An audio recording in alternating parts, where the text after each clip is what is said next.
Hello, everyone. This is your writing mentor, Arabi here, and I want to take some time today to look at integrating source material.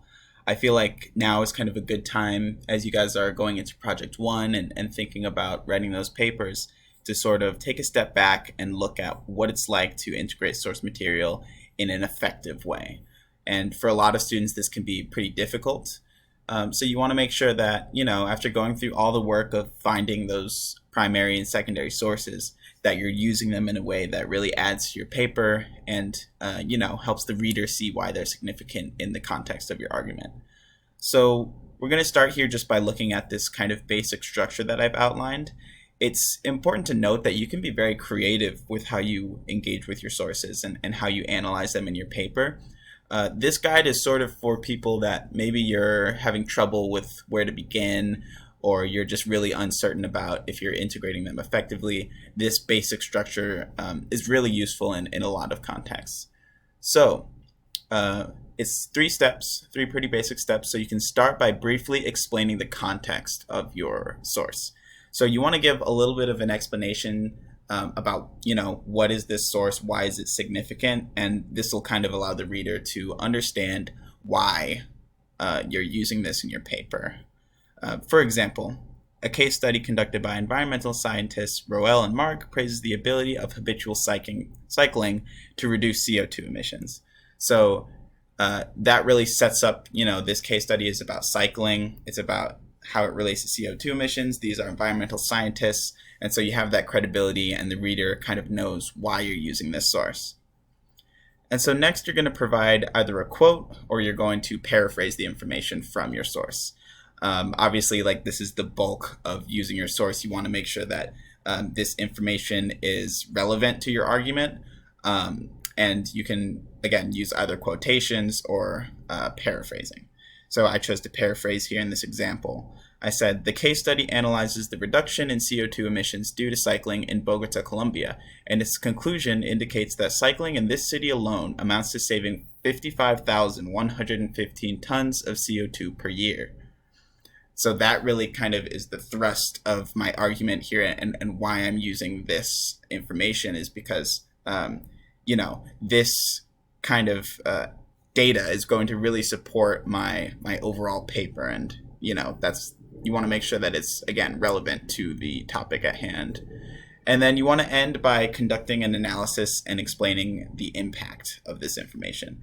Again, this is another very, very important section. You want to explain to the reader why this information is significant in the overall context of your argument, and you're going to do this primarily through your own analysis of this information. So, for example, with the previous couple of pieces of information, I said, these results demonstrate how biking holds tremendous value to the world from an environmental perspective, and that by encouraging biking as a means of transportation, a large amount of CO2 emission can be avoided. So if my argument was to push the integration of biking in a major city, for example, this would be kind of explaining why this information I'm giving is important, and that, biking can directly reduce CO2 emission in a very big way. And so that's where, your own individual analysis kind of plays into it. So yeah, that's kind of just a basic 3-step structure. Again, it's if you're kind of having trouble with where to start, or you're really uncertain about if you're integrating your sources effectively, you can use this most of the time and it'll be fairly effective. Just a couple of things to make sure you avoid. This is kind of general, and these are kind of things that we tend to see pretty often with papers, but you're definitely going to want to make sure that you're using sources that are related to your topic, and you want to avoid using sources that are not very relevant to the central topic of your paper. Even if it's kind of tangentially related, you want to make sure that it's as direct as possible so that it's supporting the main thrust of your argument.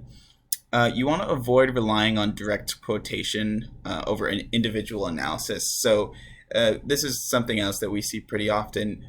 Using too much quotes without giving your own take on it, without giving why you're using those quotes and why that analysis or why that information is important, is something that we see pretty often. So that would kind of play into this third step. You want to really make sure that you're conducting your own individual analysis and explaining why this information is impactful within the context of your argument.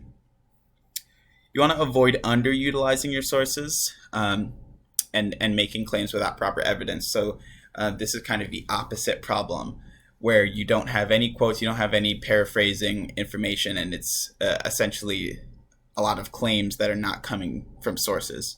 Again, it's fine to do your own analysis, but you want to make sure that your claims that you're making are backed up with a proper amount of evidence.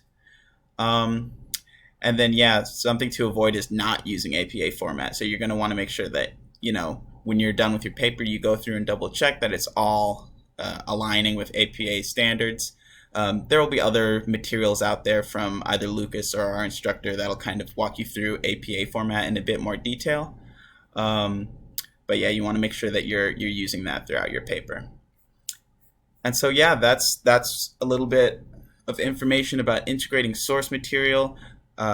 As always, feel free to reach out to either myself or Lucas, and we're always happy to help you guys with your papers in a bit more detail if you're struggling with anything in particular.